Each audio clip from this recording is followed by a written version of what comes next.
Well, the time is just gone 10 minutes past 5 on this third day of Ramadan, the 14th of March, as we continue with the broadcast on Iftar Drive this afternoon and taking a look at the latest developments with regard to reaction to the sale of South African Airways. And this is to Takatso consortium.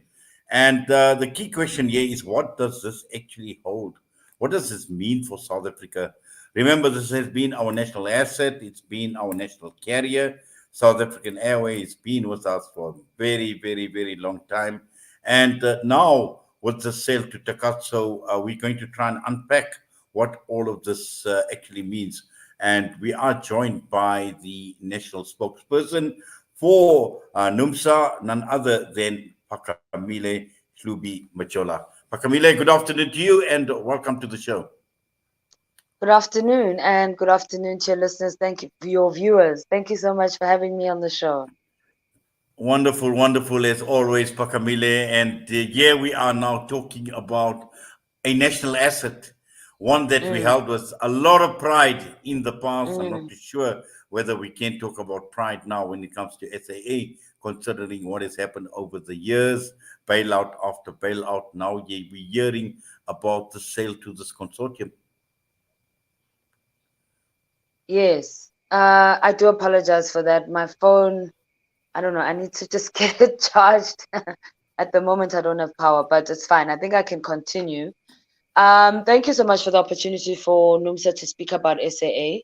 We are very happy with the fact that the deal, which involved the Takatso consortium, basically owning a 51% share of SAA, has now been terminated.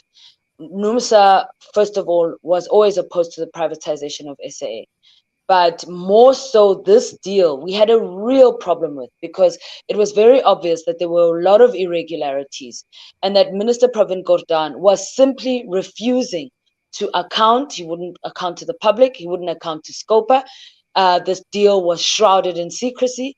So for us, there are a lot of unanswered questions that must still be answered, which is why, even though we are happy that the deal has been terminated, we insist on an SIU investigation.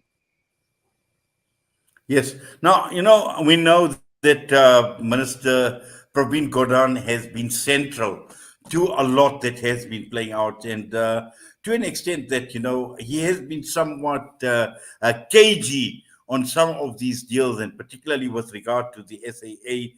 And, even to the extent that where there were talks about him being subpoenaed over the SAA Takatso transaction as well. There's just so much that was actually that remained hidden in the background that you and I in the public did not have knowledge about.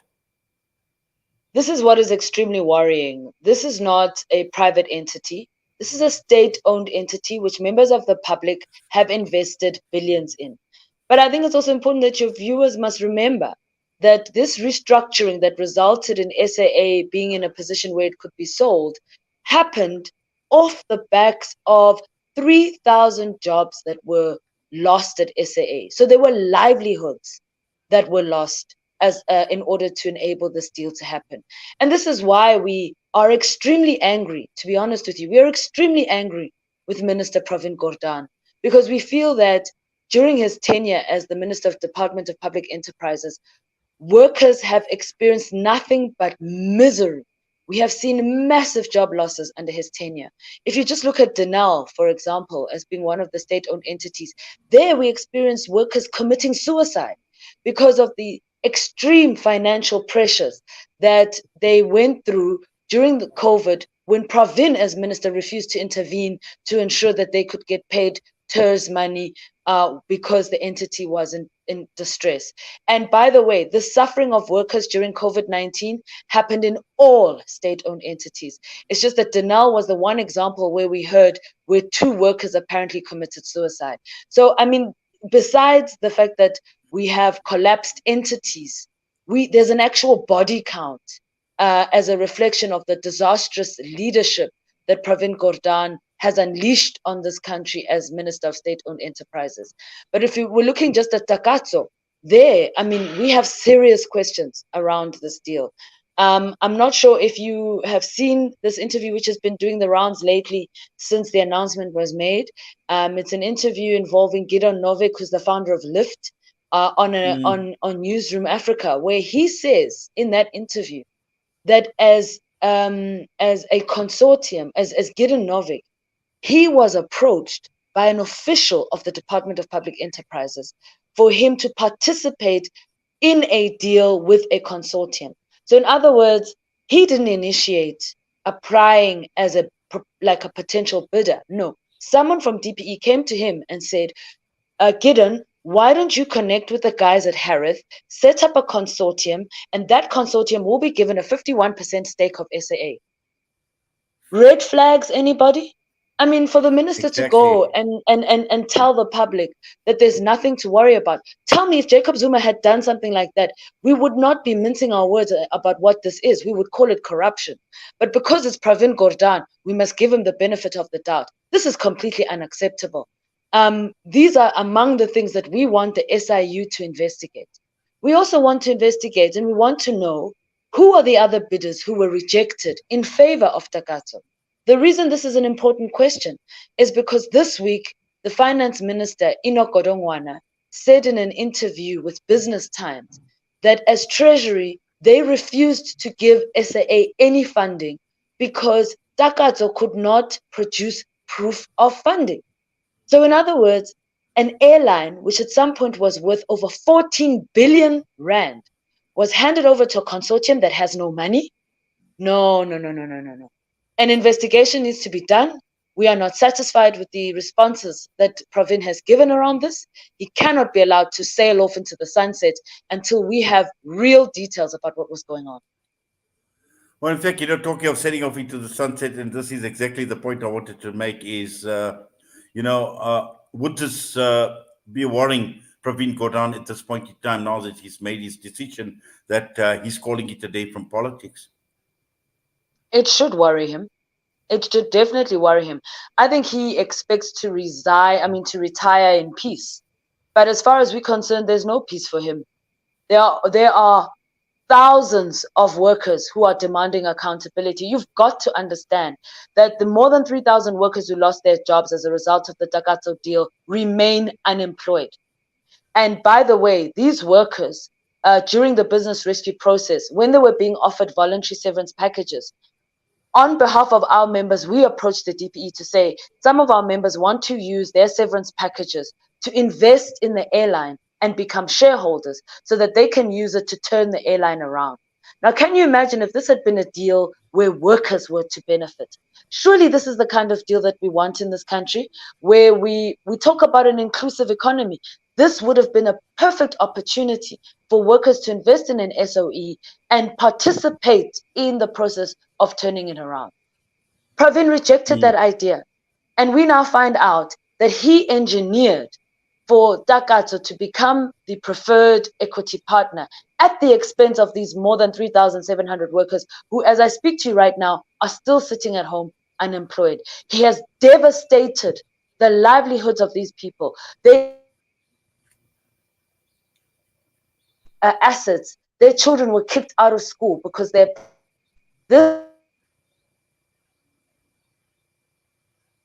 explanation for his conduct in relation to the Takatso deal.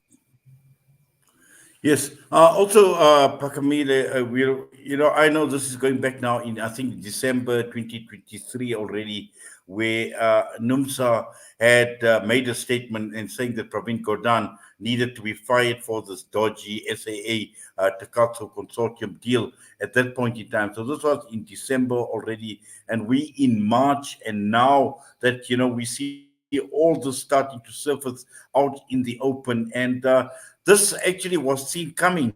This came as no surprise at all, to NUMSA and yourself.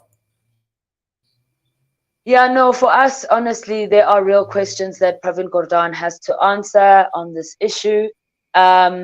We are not, as I said, satisfied with the explanations that he's given.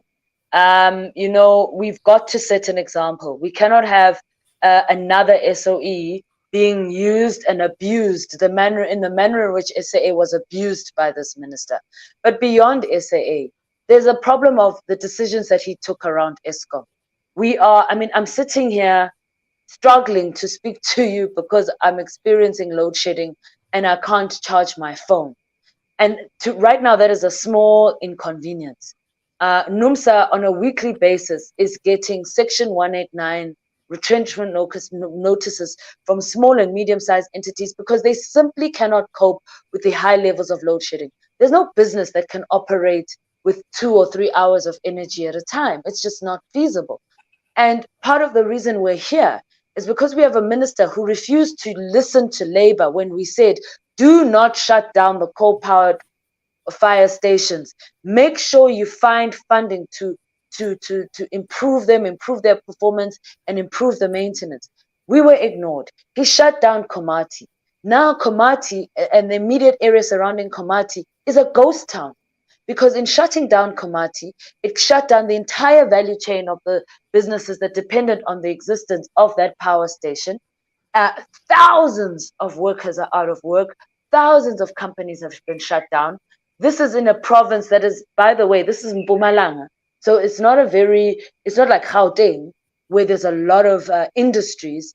There was no proper planning done.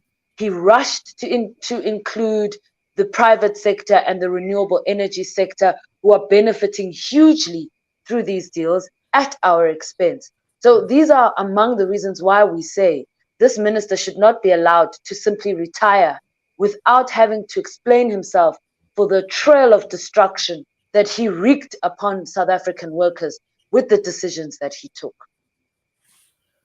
Well, Phakamile, we definitely will follow developments, and as always, we appreciate you taking time out and talking to us right here on Salam Media, and we certainly will follow the story. And let's see if Pravin Gordhan disappears into the sunset unscathed, or more importantly, held accountable before he heads off into the sunset. But for now, we thank you for your time as always. Thank you so much for having me. I do apologize for the technical issues, but I absolutely enjoy engaging with you and your audience. Thank you for having me.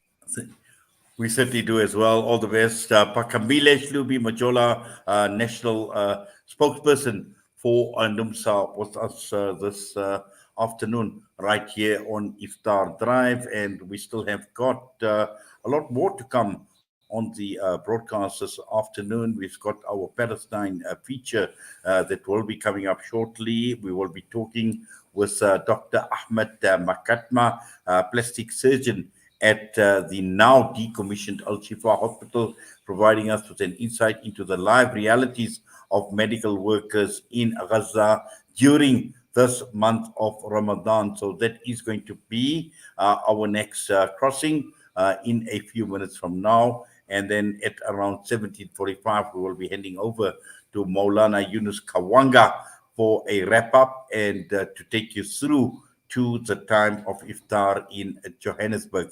So stay with us right here on Salam Media. A lot more to come. We'll be back.